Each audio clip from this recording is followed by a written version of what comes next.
২রা মে বৃহস্পতিবার রাত ৮টায় শামীম জাহেদিয়া রিপোর্ট স্পিকে জানিয়ে দিচ্ছি শিরোনাম। আওয়ামী লীগের জায়গায় কারা আসবে স্পষ্ট বলতে পারে না সরকার বিরোধীরা, গণভবনে সংবাদ সম্মেলনে বললেন প্রধানমন্ত্রী।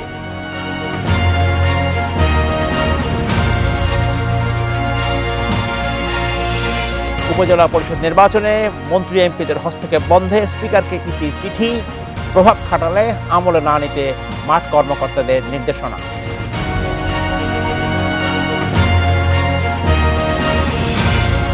সুনামগঞ্জ ও চেরাপুঞ্জিতে ভারী বৃষ্টির পূর্বাভাস, বাড়ছে নদ নদীর পানি, বন্যার শঙ্কায় দুর্যোগ ব্যবস্থাপনা বিষয়ক জরুরি সভা।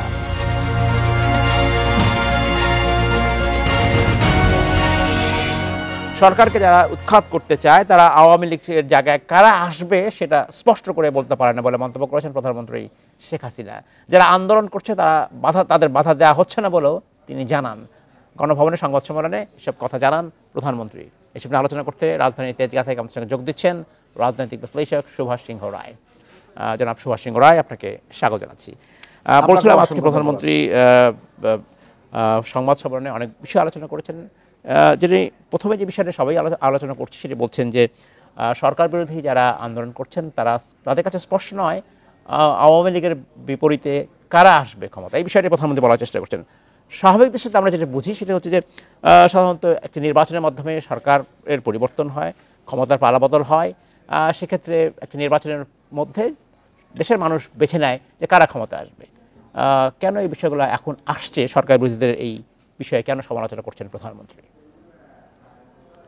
এটা শুধু সমালোচনার বিষয় না, এটা বাস্তবতার বিষয়। আপনি খেয়াল করে দেখবেন ২০০৪ সালে ২১শে নভেম্বর দৈনিক প্রথম আলোতে একটা শিরোনাম হয়েছিল যে আওয়ামী লীগের একটি মানববন্ধন নিয়ে, লাল হরফে শিরোনাম হয়েছিল। আমার এখনও মনে আছে যে ৫০ লক্ষ মানুষের ১০৫০ কিলোমিটার মানববন্ধন। কোন সময়টা? ২০০৪ সাল নভেম্বর মাস, তার ২ মাস আগেই কিংবা এই কয়েক মাস আগে আগস্ট, সেপ্টেম্বর, অক্টোবর, নভেম্বর, সে সময় ২১শে আগস্টে গ্রেনেড হামলার পরবর্তী ৩ মাস পরের ঘটনা। ৫০ লক্ষ মানুষের মানববন্ধন। এটি হচ্ছে জনগণের দল, জনগণের শক্তি। ৯৬ সালে ১৫ ফেব্রুয়ারি বিএনপি একটি ভোটারবিহীন নির্বাচন করেছিল, মাত্র ১.৫ মাসও ক্ষমতায় থাকতে পারেনি, জনগণ টেনে হিসড়ে নামিয়েছিল। এগুলোই তো জনবিচ্ছিন্নতার প্রমাণ। অতএব আপনি রাষ্ট্র ক্ষমতায় থেকে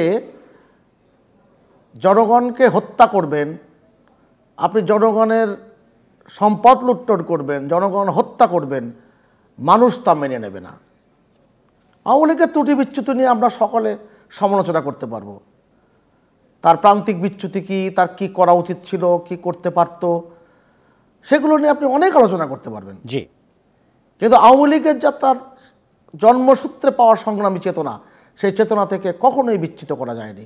আওয়ামী লীগ এই লক্ষ্য থেকে কখনো সরে আসেনি। আওয়ামী লীগ হচ্ছে জনগণের দল।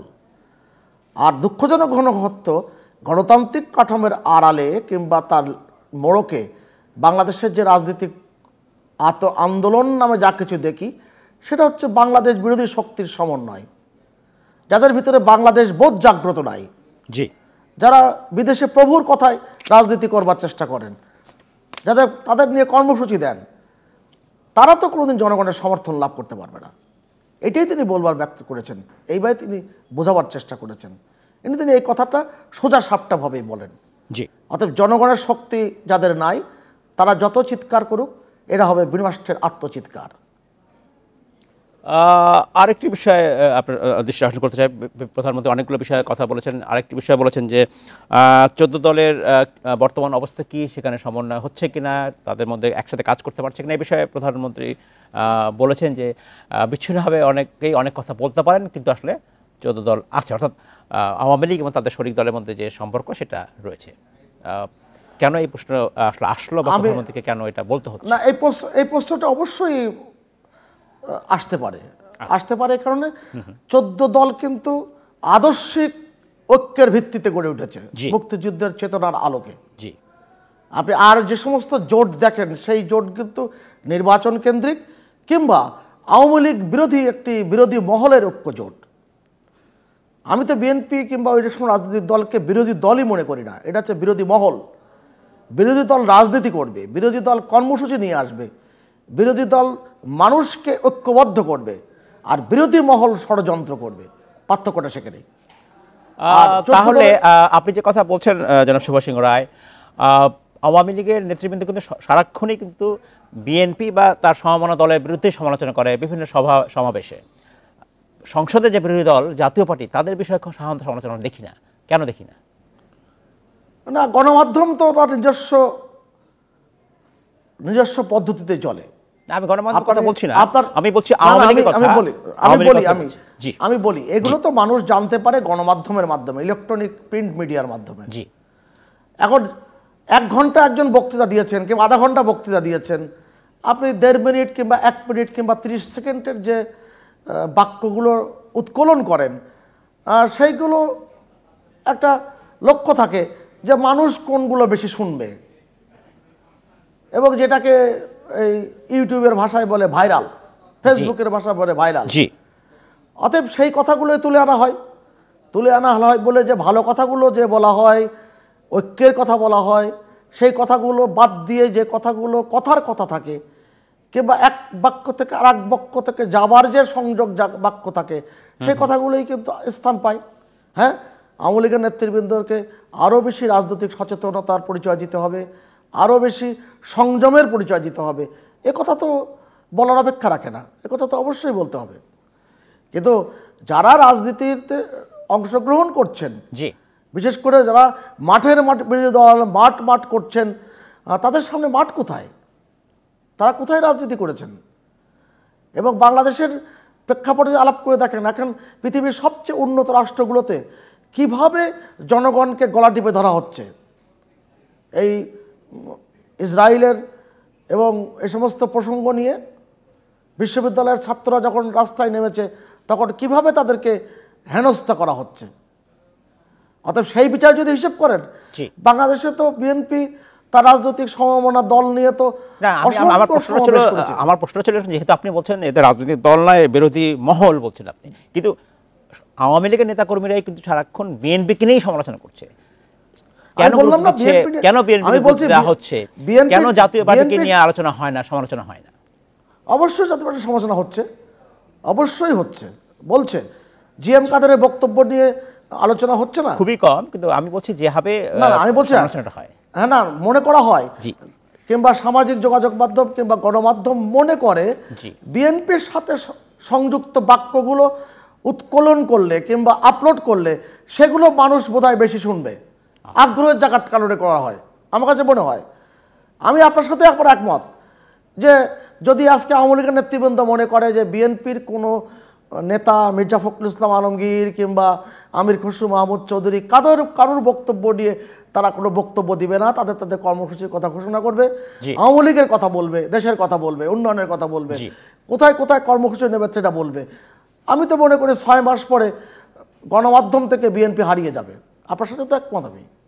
আর গণমাধ্যম থেকে হারিয়ে গেলে বিএনপি কিংবা এই সমস্ত বিরোধী দলের অস্তিত্ব খুঁজে পাওয়া যাবে না।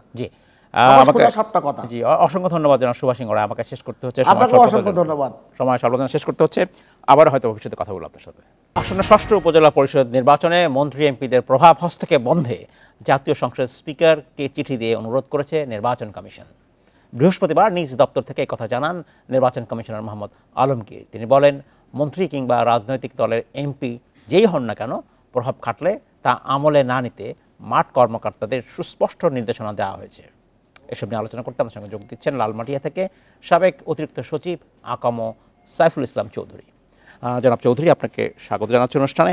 আমি বলছিলাম যে আজকে একটি চিঠি দেওয়া হয়েছে স্পিকারকে, যাতে উপজেলা নির্বাচনে প্রভাব বিস্তার করতে না পারেন মন্ত্রী এবং এমপি যারা আছেন। আপনার কাছে জানতে চাচ্ছি, চিঠি দেওয়াটা আসলে আপনি কীভাবে দেখেন? বিধি অনুযায়ী স্থানীয় সরকার নির্বাচনে মন্ত্রী বা এমপিরা কারো ভোট চাইতে পারেন না, তাই তো? তাই যদি হয়, তারা যদি বিধি ভঙ্গ করেন তাদের বিরুদ্ধে ব্যবস্থা নেবেন, এটাই তো স্বাভাবিক নির্বাচন কমিশনের পক্ষ থেকে, সেটাই তো আশা করা যায়। স্পিকারকে কেন চিঠি দিতে হলো? এটা নির্বাচন কমিশনেরই তো এখানে যা কিছু এখতিয়ার। তিনি যখন স্পিকারের উপরে বর্তায় দিচ্ছেন, তখন উদরপিণ্ডি বুদর ঘাড়ে চাপিয়ে দেয়া ছাড়া আর কিছু না। কারণ হচ্ছে স্পিকার এটা কোন আইনে করবে, আপনার কোনো আইনে কিন্তু বলা নেই। স্পিকারের একদম শপথ নিয়েছেন তিনি যে তিনি কোনো ভীতি বা অনুগ্রহ, অনুরাগ বা বিরাগের বশবর্তী না হইয়া আইন অনুযায়ী তিনি তার দায়িত্ব পালন করিবেন। তাহলে তাকে যখনই দায়িত্ব পালন করতে হবে তখন তিনি আইন অনুযায়ী করবেন। তিনি যদি এমপিদেরকে বারণও করতে যান, কোন আইনে বারণ করবেন তিনি? অতএব এই বারণ করবাটা এটা বিধিমালা অনুযায়ী নির্বাচন কমিশনেরই এখতিয়ার যথেষ্ট।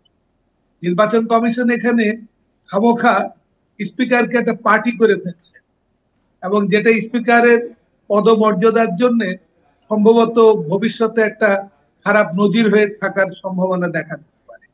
আমার কাছে মনে হয় না যে এই চিঠিটা লেখা স্পিকারকে সঠিক হয়েছে। যদি সেটাই যদি হতে পারত, রাষ্ট্র যদি মনে করে, সরকার যদি মনে করে যে এরকম করা যাবে না, আইন তৈরি করে ফেলুক। সংসদ তো চলতেছে, আইন তৈরি করে ফেলুক। আইন তৈরি করে তারপরে স্পিকার তখন আইন অনুযায়ী ব্যবস্থা নেবেন।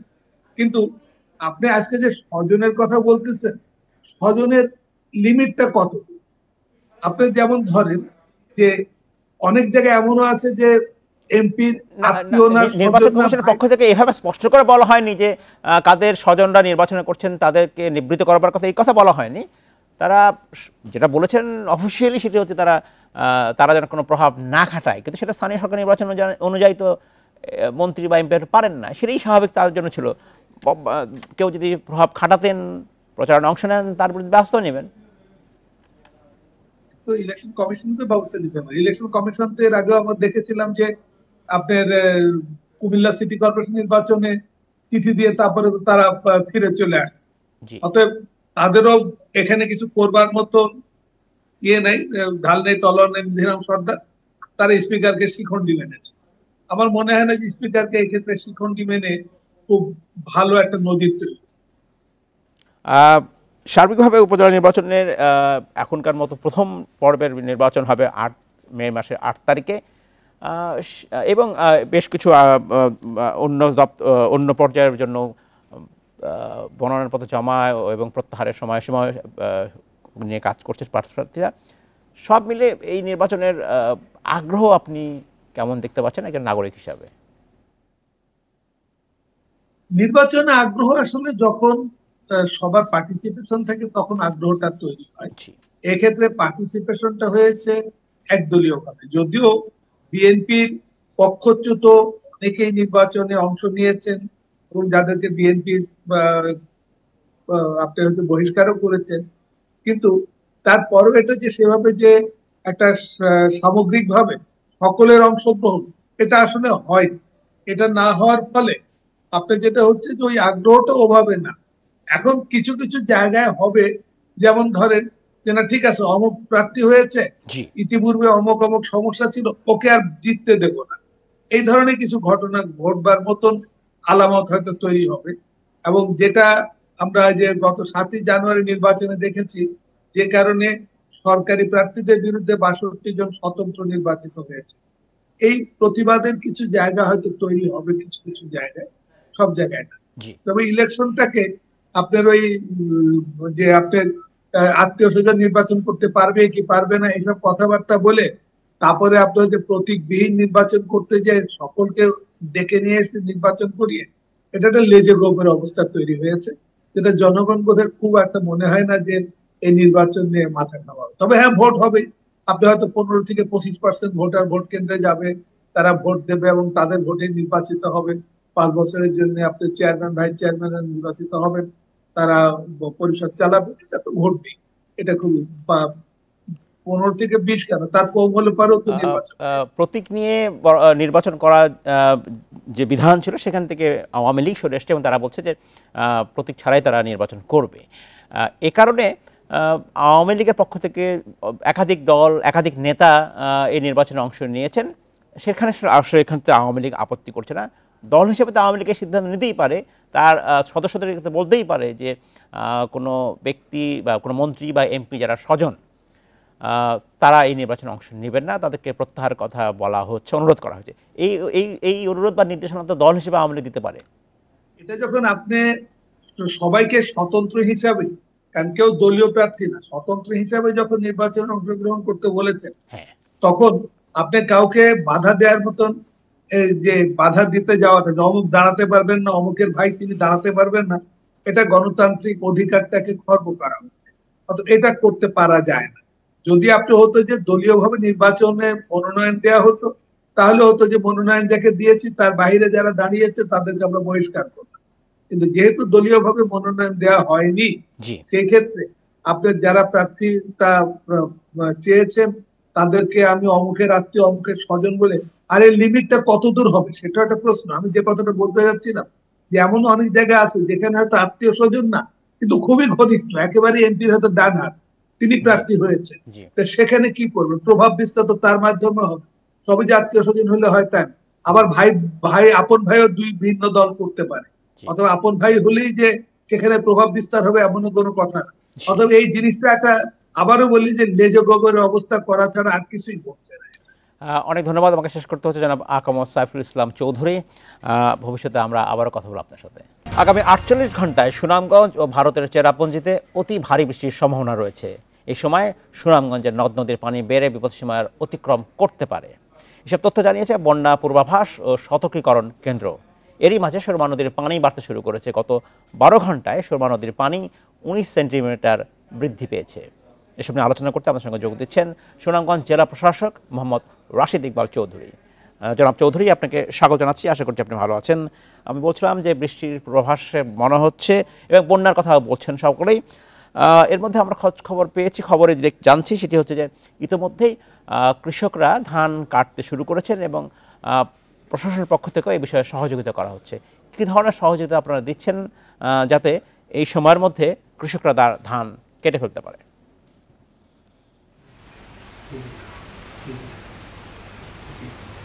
ধন্যবাদ আপনাকে। আপনি সুনামগঞ্জ জেলায় এবছর 2,23,407 হেক্টর জমিতে বোরো ফসল আবাদ হয়েছে। এর মধ্যে হাওড়ে আবাদ হয়েছে 1,65,361 হেক্টর এবং হাওড়ের বাইরে, যেটাকে নন হাওড় বলা হয়, সেখানে চাষাবাদ হয়েছে 58,046 হেক্টরে। তো এর মধ্যে আমাদের হাওড়ে যেটি আবাদ হয় সেটি একটু রিস্কের মধ্যে থাকে, যেহেতু সুনামগঞ্জ জেলা মেঘালয়ের পাদদেশে অবস্থিত। যদি মেঘালয়ের চেরাপুঞ্জি বা আশেপাশের এলাকায় বৃষ্টি হয়, সেই পানিগুলো এসে সুনামগঞ্জ জেলাতে জমা হওয়ার কারণে হাওড়ে আবাদকৃত বোরো ফসলগুলো একটু রিস্কের মধ্যে থাকে। তো এবছর আমাদের আজকে পর্যন্ত এই হাওড়ে যে 1,65,361 হেক্টর, এই অংশের প্রায় 99% আমাদের ফসল কেটে ফেলা হয়েছে এবং আমরা আশা করছি আগামীকালের মধ্যে আমরা 100% কেটে নিতে পারবো। এই ক্ষেত্রে ম্যানুয়াল শ্রমিকের পাশাপাশি সরকারের পক্ষ থেকে প্রায় 1000 খানেক কম্বাইন্ড হারভেস্টার ছিল। প্রত্যেকটা কম্বাইন্ড হারভেস্টার আপনার 100 জন শ্রমিকের কাজ করে। সেই হিসেবে আমাদের কম্বাইন্ড হারভেস্টার যেগুলো দেওয়া হয়েছে সরকারের পক্ষ থেকে, এগুলো প্রায় লক্ষাধিক শ্রমিকের কাজ করেছে এবং এর ফলে কিন্তু আমরা দ্রুত ধানগুলো কর্তন করতে পেরেছি। সেক্ষেত্রে যদি ধরে নেওয়া যাক যে 48 ঘন্টা পরে যদি বন্যার দেখা দেয় এই অঞ্চলে, তাহলে তো আরেক ধরনের সংকট হবে। এই ধানগুলো রাখতে হবে, হয়তো ধান শুকানোর ব্যবস্থা থাকবে না, পর্যাপ্ত পানীয় জলের সংকট হতে পারে। সে বিষয়েও কি জেলা প্রশাসনের পক্ষ থেকে খোঁজ খবর রাখা হচ্ছে কিনা বা কি আগাম ব্যবস্থা আপনারা নিচ্ছেন?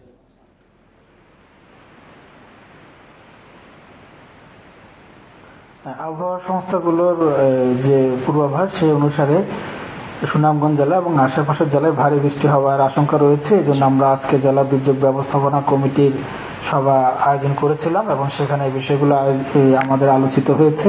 তো যে সিদ্ধান্তগুলো হয়েছে, যেন কৃষকরা যে ধানগুলো কেটেছে সেগুলো যেন নিরাপদে এবং উঁচু স্থানে নিয়ে যায়, সেটির বিষয়ে রিকোয়েস্ট করা হয়েছে এবং আমরা প্রচারণা চালিয়েছি মাইকিং করে আমাদের তথ্য অফিসের মাধ্যমে এবং আমাদের যে সামাজিক যোগাযোগ মাধ্যম রয়েছে অফিসিয়াল, সেগুলোতে আমরা বলেছি যেন তারা একটা নিরাপদ স্থানে নিয়ে যায়। এবং আমাদের যে দুর্যোগের যে প্রস্তুতি, যে যেন কোনো ধরনের দুর্যোগ হলে যেন মোবাইল নেটওয়ার্ক না যায়, আমরা যেন বিকল্প ব্যবস্থা রাখি। বিদ্যুতের জন্য আমরা যেন বিকল্প জেনারেটর বা আদার্স ইকুইপমেন্টগুলো রেডি রাখি এবং বন্যা আশ্রয় কেন্দ্র প্রস্তুত রাখা, স্বেচ্ছাসেবক দল প্রস্তুত রাখা, নৌকার তালিকা করা এবং মাঝিদের মোবাইল নাম্বার সহ তালিকা সংরক্ষণ করা। এই বিষয়গুলো আমরা প্রস্তুতি নিয়ে রেখেছি এবং উপজেলা নির্বাহী অফিসারদেরকে এবং ইউনিয়ন পরিষদের চেয়ারম্যানদেরকেও নির্দেশনা প্রদান করা হয়েছে যেন তারা উপজেলা দুর্যোগ ব্যবস্থাপনা কমিটি এবং ইউনিয়ন দুর্যোগ ব্যবস্থাপনা কমিটির যে সভা সেই সভা করে স্থানীয় প্রয়োজনের নিরিখে প্রয়োজনীয় প্রস্তুতি গ্রহণ করে। আর আরেকটি প্রশ্ন, শেষ প্রশ্ন, সাধারণত যেটা হয় যে হাওরে যখন প্রতি বছর যে সময় নিয়মিত বন্যাটা হয় সেই সময়ের আগে প্রায় আলোচনা শোনা যায় যে বাঁধ রক্ষা ঠিকমতো হয়নি বা বাঁধের সংরক্ষণ ঠিকমতো হয়নি। এই বছরে বাঁধ সংরক্ষণের ক্ষেত্রে প্রস্তুতি কেমন হাওর অঞ্চলে?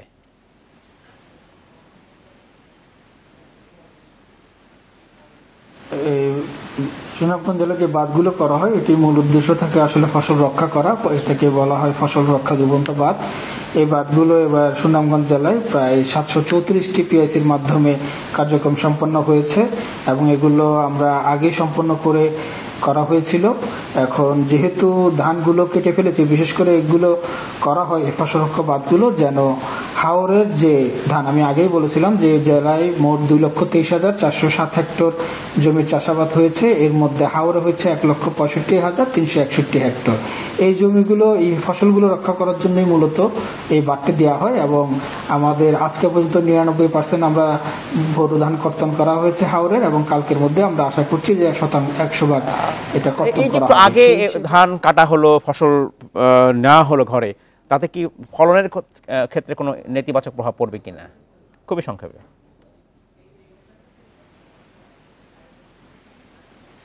না, আমাদের যে এস্টিমেশন ছিল প্রথমে যে ধানের যে লক্ষ্যমাত্রা ছিল তার থেকেও কিন্তু প্রায় 160 হেক্টর বেশি আমাদের চাষ হয়েছে এবং এই বছর যেহেতু আবহাওয়া অনুকূল ছিল এই বছর সুনামগঞ্জ জেলায় বাম্পার ফলন হয়েছে। অসংখ্য ধন্যবাদ জনাব মোহাম্মদ রাশেদ ইকবাল চৌধুরী আমাদেরকে আপনার মূল্যবান সময় দেওয়ার জন্য। আজ উত্তরপ্রদেশের গুরুত্বপূর্ণ রায়বরেলি ও আমেথি আসনে প্রার্থী চূড়ান্ত করবে কংগ্রেস। দলের কেন্দ্রীয় নির্বাচনী কমিটির বৈঠকে এই বিষয়ে সিদ্ধান্ত নেওয়া হবে বলে জানা গেছে। ধারণা করা হচ্ছে রায়বরেলি থেকে লড়তে পারেন রাহুল গান্ধী। ইন্দিরা গান্ধীর পর এই আসন থেকে এতদিন লড়েছেন সোনিয়া গান্ধী। দলীয় নেতাকর্মীদের অনুরোধ সত্ত্বেও মঙ্গলবার নির্বাচনে না লড়ার ঘোষণা দেন প্রিয়াঙ্কা গান্ধী। রাহুলের প্রার্থীতা নিয়ে সিদ্ধান্ত আসতে পারে আজ। পঞ্চম ধাপে আমেথি ও রায়বরেলি আসনে ভোট গ্রহণ 20শে মে, মনোনয়নের শেষ দিন 3রা মে। এই মধ্যে আমেথি থেকে মনোনয়ন জমা দিয়েছেন বিজেপির সাংসদ স্মৃতি ইরানি। গত নির্বাচনে তার কাছেই আমেথির আসন হারান রাহুল। আমেথিতে প্রার্থী চূড়ান্ত করলেও রায়বরেলিতে এখনও প্রার্থীর নাম ঘোষণা করেনি বিজেপি। ধারণা করা হচ্ছে দীর্ঘদিনের ঘাঁটিতে কংগ্রেসের প্রার্থী ঘোষণার পরেই প্রার্থী দিবে মোদির দল।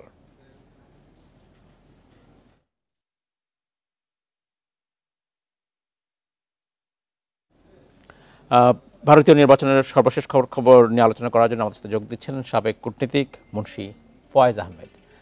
জনাব আহমেদ, আপনাকে স্বাগত জানাচ্ছি। আশা করছি আপনি ভালো আছেন। আমি আপনার আশা আগে বলছিলাম যে ভারতীয় রাজনীতির সর্বশেষ খবর, সবচেয়ে এই মুহূর্তে যেটা নিয়ে সব আলোচনা হচ্ছে সেটা হচ্ছে যে আমেথি এবং রায়বরেলি যে আসনে রাহুল গান্ধী লড়বেন নাকি অন্য কেউ লড়বেন, সেটা নিয়ে কংগ্রেসের একটি চূড়ান্ত আলোচনা হচ্ছে এবং ইতোমধ্যেই প্রিয়াঙ্কা গান্ধী বলছেন তিনি এই নির্বাচনে অংশ নেবেন না। এর আগে ওই আসনে নির্বাচন করতেন সোনিয়া গান্ধী।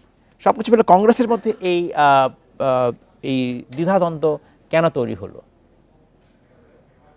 আমার মনে হয় যে এটা মোটামুটি একটা বোঝা যায়। এবারে তারা অনেক বেশি অনেক দিন ধরে চেষ্টা করে লোকজনের সাথে সংযোগ স্থাপন করে এই নির্বাচনে যাচ্ছেন। সুতরাং তারা তাদের যেই আসনের থেকে যিনি দাঁড়াবেন তিনি মোটামুটি নিশ্চিত হতে চান যে সেখানে তার যথেষ্ট জনপ্রিয়তা আছে। কোনো রকমের সন্দেহ থাকলে সেখানে তারা হয়তো অন্য কাউকে প্রার্থী হিসেবে দেবেন, এরকম সম্ভাবনা হতে পারে। কারণ বারবার একই আসনে বা বিশেষ কতগুলো চিহ্নিত আসনে বারবার যদি তারা হেরে যায় সেটা তাদের জন্য ভবিষ্যতে তাদের রাজনীতির জন্য খুব সুখকর হবে না। অনেকদিন তো অনেক তারা বাইরে থেকেছেন, এখন তারা আবার ফেরত আসতে চান।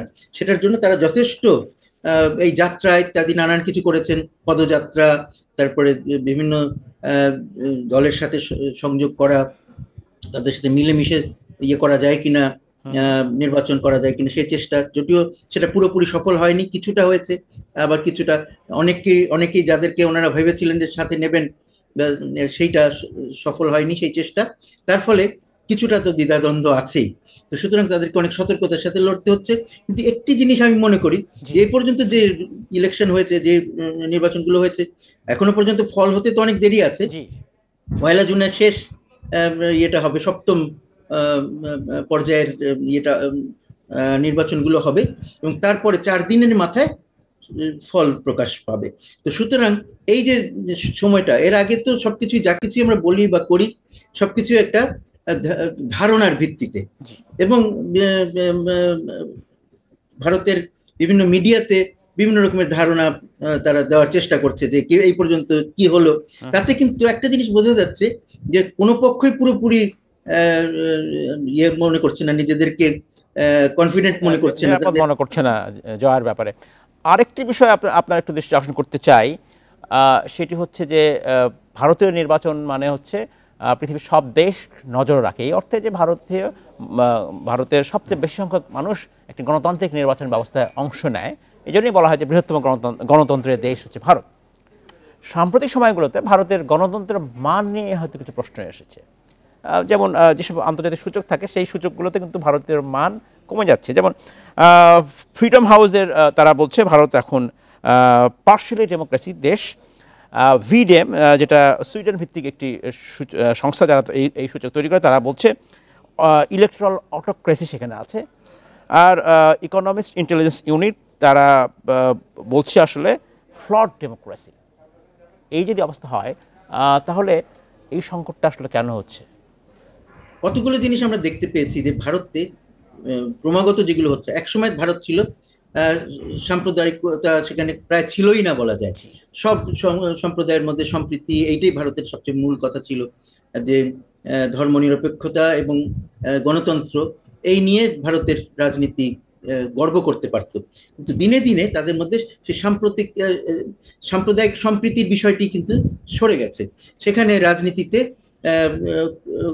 কট্টরপন্থীরা এগিয়ে আসছে, বিশেষ করে ধর্মীয় কট্টরপন্থীরা, বিশেষ করে যে কি বলে RSS, রাম সেবক সংঘ, তারপরে অন্যান্য এরকম কিছু আছে যারা বিজেপির পিছনের থেকে কাজ করে, বিজেপিকে ব্যবহার করে সামনে রেখে তারা কাজ করে, কিন্তু তাদের মূল এজেন্ডা হচ্ছে হিন্দুত্ববাদী এজেন্ডা, এবং সেখানে তারা হিন্দুত্বকে বেশি গুরুত্ব দিয়ে অন্যান্য যারা ধর্মীয় ইয়ে আছে, মাইনরিটিজ আছে, তাদেরকে বিভিন্নভাবে তাদের বিরুদ্ধে কি বলা যায় ডিসক্রিমিনেশন হচ্ছে, করছে, বলছে, তাদের কথায় কথায় বারবার এগুলো প্রকাশ পাচ্ছে, এবং এগুলোকেই তারা তাদের নির্বাচনে জয়ের ইয়ে হিসেবে ব্যবহার করছে, লোকজনকে খেপে। শুধু ভারতও নয়, বিভিন্ন দেশে দেশে কিন্তু এখন দেখা যাচ্ছে যারা কট্টরপন্থী তারা কিন্তু সেই জনপ্রিয় বিষয়গুলো ব্যবহার করছেন এবং তারা নির্বাচনে ফলাফল ভালো করছেন। এটা মার্কিন যুক্তরাষ্ট্রের দিকেও তাকালে দেখা যায় সেটাই একই অবস্থায় হয়। সেটাকে আসলে কাজ করছে কিনা আসলে বলা যায় সাইকেল বলা যায়, এরকম যে বিভিন্ন দেশে এরকম কিন্তু কোনো সময় এটা কট্টরপন্থীরা বেশি এগিয়ে আসে, আবার কখনো লিবারেল এগিয়ে আসে, এটা হতে থাকে। কিন্তু ভারতে যেটা হচ্ছে এটা একটু আমার কাছে মনে হচ্ছে একটু অতি বেশি মনে হচ্ছে। আচ্ছা, আরেকটি আমার হাতে যেহেতু সময় নেই, আরেকটা প্রশ্ন করতে চাচ্ছিলাম। সাম্প্রতিক সময়ে বিভিন্ন আন্তর্জাতিক গণমাধ্যমে একটি খবর এসেছে যে ভারতীয় সরকার তারা চাইছে, এটা সমর্থিত খবর না অসমর্থিত খবর, তারা বলছে চাইছে যে তাদের নিজস্ব একটি ডেমোক্রেসি ইন্ডেক্স, গণতন্ত্রের সূচক তারা তৈরি করতে চান। আন্তর্জাতিক যেসব সূচক সেগুলোতে তারা আস্থা রাখতে চান না। এই প্রচেষ্টা খুব লাভবান হবে ভারত? এটা কিন্তু খুব ইন্টারেস্টিং একটা ব্যাপার আসলে, কারণ তারা এটা থেকে দুটো জিনিস প্রমাণ হয়। একটা হলো যে তারা নিজেরা খুব নিজেদের উপরে আস্থা নাই, বা অন্যরা তাদের সম্বন্ধে যে ধারণা রাখে সেটার ব্যাপারে তারা এখন সন্দিহান হয়ে পড়েছে। সুতরাং নিজেদের ঢাক নিজেদের বাজাতে হবে, সেই জন্য নতুন একটা ইন্ডেক্স তৈরি করা, এটা বোঝাই যাচ্ছে। তো সুতরাং যে তারা নিজেরাই বুঝতেছে যে তাদের দেশের ডেমোক্রেসি বা গণতন্ত্র এখন বিপদে আছে, সেটাকে কিভাবে বিভিন্নভাবে কি বলে তার উপরে রং লেপন করে সেটাকে সেটা সামনে নিয়ে আসা যায়, সেই চেষ্টা করছে। এটা তো প্রকাশ হয়ে যাচ্ছে, কিন্তু কথাটা সেটা বড় কথা যেটা হচ্ছে যে তারা কি করছে। ডেমোক্রেসির কতগুলো হচ্ছে যে পদ্ধতিগত দিক আছে, সেখানে সেই দিকে অনেক দেশ আছে নজর দেওয়া উচিত যাতে ডেমোক্রেসি বা গণতন্ত্রের অবস্থার উন্নয়ন হয়। অসংখ্য ধন্যবাদ জনাব মুন্সি ফয়েজ আহমেদ আমাদেরকে আপনার মূল্যবান সময় দেওয়ার জন্য। এই ছিল ইন্টারস্পেক্ট ইন্ডিপেন্ডেন্ট টেলিভিশনের সব খবর। বিস্তারিত জানতে চোখ রাখুন ফেসবুক, ইউটিউব এবং এক্সে। সাথে থাকার জন্য ধন্যবাদ।